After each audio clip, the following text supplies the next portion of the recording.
YCP హయాంలో ఆయన సకల శాఖ మంత్రి, పార్టీ ప్రధాన కార్యదర్శిగా, ప్రభుత్వ ప్రధాన సలహాదారుగా పనిచేసిన సజ్జల సీఎం జగన్ కు పార్టీ నేతలకు మధ్య వారధిగా ఉండేవారు. జగన్ను ఎవ్వరూ కలవకుండా చూసుకొని అన్ని తానే నిర్వహించేవారు. సజ్జల ఎంత చెబితే అంత అన్నట్లుగా సాగిన పాలనలో ఆయన తీరుపై చాలా అసంతృప్తి ఉండేది. ఒక్కసారైనా జగన్ను కలవనివ్వరా అని సజ్జల తీరు పట్ల ఆగ్రహం చెందిన నేతలు చాలా మందే ఉన్నారు. జగన్ కూడా అన్ని వ్యవహారాలు సజ్జల, ధనుంజయ రెడ్డి మీదే వదిలేశారు. చివరకు ఎన్నికల్లో ఓటమి తర్వాత మాత్రం అసలు విషయం తెలిసిందే. తత్వం బోధపడింది. ఓడిపోయిందే తడవుగా సజ్జల దుశ్చర్యలు, అసమర్థతలు బయటపడ్డాయి. దాంతో ఆయన పవర్ తగ్గించేశారు. పార్టీ కీలక వ్యవహారాలు ఆయనకు అప్పగించలేదు. అయినా సరే 6 నెలల తర్వాత కూడా సజ్జల చక్రం తిప్పుతున్నారన్న వార్తలొస్తున్నాయి. కడప కార్పొరేటర్లు అలగటం, పులివెందుల సాగునీటి సంఘాల ఎన్నికల్లో వైసీపీ ఓడిపోవటం లాంటి పరిణామాల తర్వాత జగన్ స్వయంగా సొంత జిల్లాపై దృష్టి పెట్టారు. జిల్లాలో తిరుగుతున్నారు. సొంత నియోజకవర్గం పులివెందులలో పర్యటిస్తున్నారు. ఈ సందర్భంగా ఆయన స్థానిక నాయకులు, కార్యకర్తలతో భేటీ అయ్యారు. వారి సమస్యలు తెలుసుకునే ప్రయత్నం చేశారు. అయితే మెజారిటీ నాయకులు తమ సమస్య మొత్తానికి కారకులుగా పార్టీ కీలక నాయకుడు సజ్జల రామకృష్ణారెడ్డి వైపే వేళ్లు చూపించారు.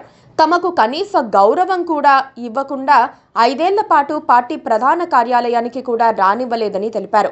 కార్పొరేషన్ సహా జిల్లా రాజకీయాల్లో సజ్జల షాడో నాయకుల ద్వారా చక్రం తిప్పుతున్నారని కూడా చెప్పుకొచ్చారు. ప్రస్తుతం తమ పరిస్థితి రెంటికి చెడ్డ రేవడిలా తయారైందని వారు పేర్కొన్నారు. అయితే అన్నీ సర్దుకుంటాయని, తాను ఉన్నానని జగన్ భరోసా ఇచ్చారు. కానీ మెజారిటీ నాయకులు మాత్రం ఎవ్వరూ వినిపించుకునే ప్రయత్నం చేయలేదని తెలిసింది. తమను రాచి రంపాన పెట్టిన సజ్జలకే ఎందుకు ప్రాధాన్యం ఇస్తున్నారని కడప నేతలు కుమిలిపోతున్నారు. సజ్జల ఎన్నికల్లో గెలిచిన నాయకుడే కాదని, అలాంటి వ్యక్తిని అందలం ఎక్కించడమేంటని వైసీపీ నేతలు ప్రశ్నిస్తున్నారు. ఒక నాయకుడి మాటలు ఆశ్చర్యాన్ని కలిగించాయి. తాను మాత్రం తన తండ్రి హయాం నుంచి నియోజకవర్గంలో విజయం దక్కించుకుంటున్నానని, అలాంటి తనకే విలువ లేకుండా పోయిందని, దీనికి కారణం సజ్జలేనని ఒక నేత చెబుతూ ఉంటే ఆశ్చర్యపోవటం జగన్ వంతయ్యింది. పైగా కడప కార్పొరేషన్ మేయర్ సురేష్ కూడా అలాంటి వ్యాఖ్యలే చేశారు. సజ్జల చుట్టూ చేరిన కోటరీ కారణంగానే కార్పొరేటర్లు అలిగారని ఆయన కుండబద్దలు కొట్టారు. పార్టీ కోసం ఏం చెయ్యమన్నా చేస్తామని, కానీ సజ్జలను మాత్రం దూరం పెట్టాలని డిమాండ్ చేశారు. 2 రోజుల క్రితం సజ్జల మరో వివాదానికి కేంద్ర బిందువయ్యారు.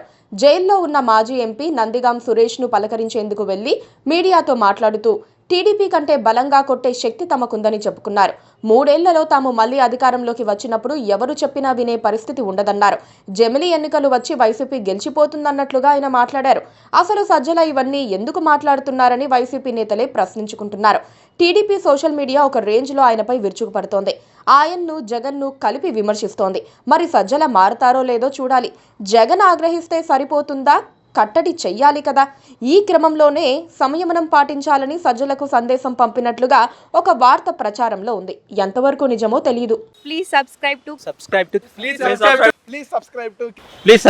KTV Telugu. KTV Telugu channel.